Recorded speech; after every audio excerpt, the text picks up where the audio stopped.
Hi, kindergartners. We're going to continue on with Charlotte's Web, and we're on chapter 4. It's called Loneliness. The next day was rainy and dark. Rain fell on the roof of the barn and dripped steadily from the eaves. Rain fell in the barnyard and ran in crooked courses down into the lane where thistles and pigweed grew. Rain spattered against Mr. Zuckerman's kitchen windows, and it came gushing out of the downspouts. Rain fell on the backs of the sheep as they grazed in the meadow, and when the sheep, tired of standing in the rain, they walked slowly up the lane and into the field. Monday was a day like that. Yesterday was gloomy and dark. Rain upset Wilbur's plans. Wilbur had planned to go out this day and dig a new hole in his yard. He had other plans too. His plans for the day went something like this. Breakfast at 6:30. Skim milk, crusts, middlings, bits of donuts, wheat cakes with drops of maple syrup sticking to them, potato skins, leftover custard, pudding with raisins, and bits of shredded wheat. Breakfast would be finished at 7.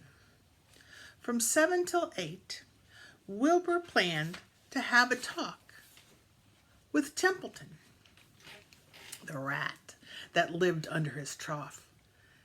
Talking with Templeton was not the most interesting occupation in the world, but it was better than nothing. From 8 to 9, Wilbur planned to take a nap outside in the sun. From 9 to 11, he planned to dig a hole or a trench and possibly find something good to eat buried in the dirt. From 11 to 12, he planned to sit still and watch flies on the boards, watch bees in the clover, and watch swallows in the air.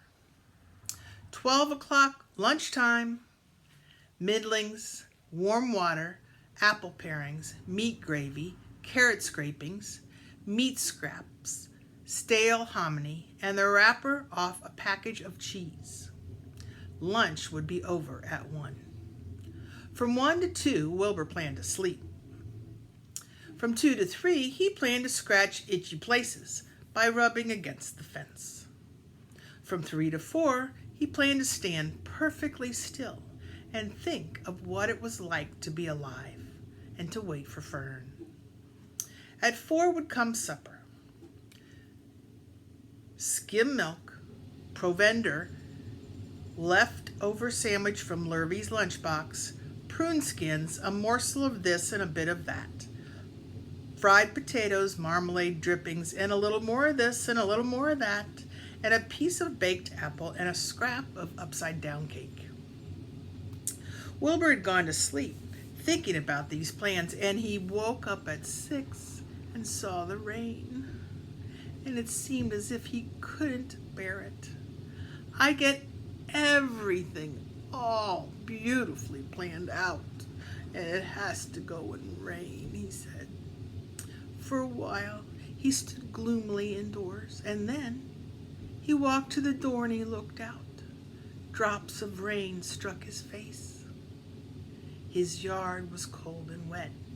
His trough had an inch of rainwater in it, and Templeton was nowhere to be seen. "Are you out there, Templeton?" called Wilbur. There was no answer. Suddenly, Wilbur felt lonely and friendless. "Oh, one day, just like another," he groaned. "I'm very young. I have no real friend here in the barn. It's going to rain all morning, all afternoon, and Fern won't come in such bad weather. Oh, honestly." And Wilbur was crying again for the second time in 2 days. At 6:30, Wilbur heard the banging of a pail. Lurvy was standing outside in the rain, stirring up breakfast. "Come on, pig," said Lurvy. Wilbur didn't budge. Lurvy dumped the slops, scraped the pail, and walked away. He noticed that something was wrong with the pig. Wilbur didn't want food. He wanted love. He wanted a friend, someone that could play with him. He mentioned this to the goose, who was quietly sitting in a corner of the sheepfold. "Will you come over and play with me?" he asked. "Sorry, Sonny, sorry, said the goose. "I am sitting on my eggs. 8 of them. Gotta keep 'em toasty, oasty.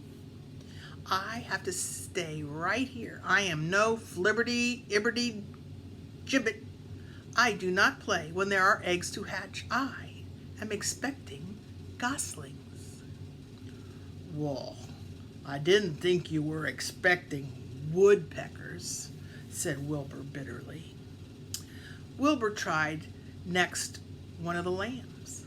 Will you please play with me?" he asked. "Certainly not," said the lamb. "In the first place, I cannot get into your pen, as I'm not old enough to jump over the fence, and in the second place, I'm not interested in pigs. Pigs mean less than nothing to me." "What do you mean, less than nothing?" replied Wilbur. "I don't think there's any such thing as less than nothing. It's the lowest you can go. Nothing is the absolute limit of nothingness. It's the end of the line. How can something be less than nothing? If there were something that was less than nothing, then nothing would not be nothing. It would be something, even if it's just a very little bit of something. But if nothing is nothing, then nothing has nothing that is less than it is."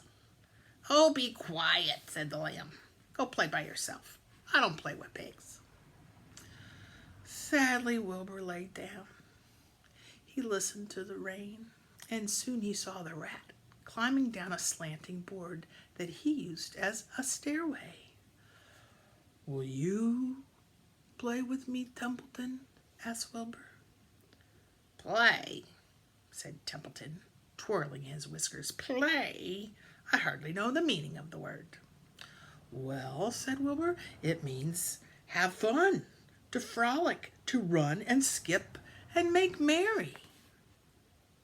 "Well, I never do those things if I can avoid them," replied the rat sourly.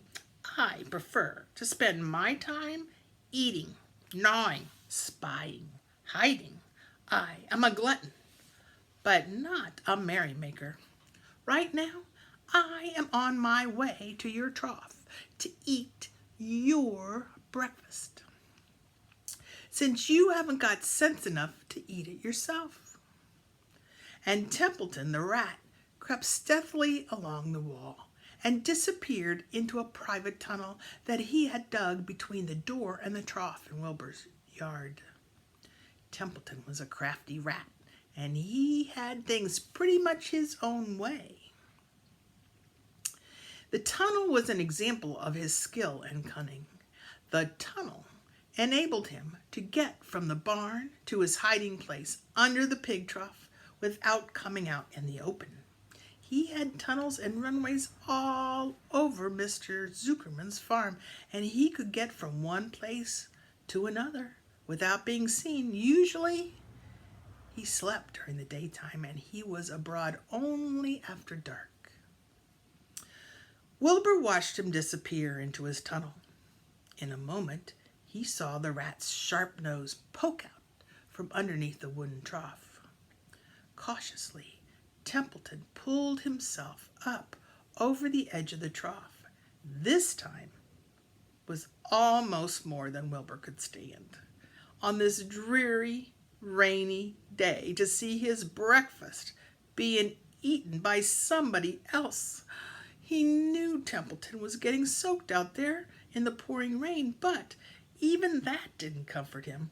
Friendless, dejected, and unhappy, he threw himself down in the manure and sobbed. Late that afternoon, Lurvy went to Mr. Zuckerman. "I think something's wrong with that pig. He hasn't touched his food." Give him 2 spoonfuls of sulfur and a little molasses, said Mr. Zuckerman. Wilbur couldn't believe what was happening to him when Lurvy caught him and forced the medicine down his throat. Well, this was certainly the worst day of his life. He didn't know whether he could endure the awful loneliness anymore. Darkness settled over everything. Soon there were only shadows and the noises of the sheep chewing their cuds, and occasionally the rattle of a cow chain up overhead. You could imagine Wilbur's surprise when out of the darkness came a small voice he had never heard before. It sounded rather thin, but pleasant. Do you want a friend, Wilbur? It said. I'll be a friend to you. I've watched you all day, and I like you.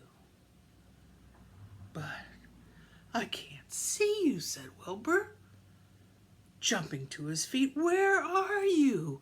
Who are you? I'm right up here, said the voice. Go to sleep. You'll see me in the morning.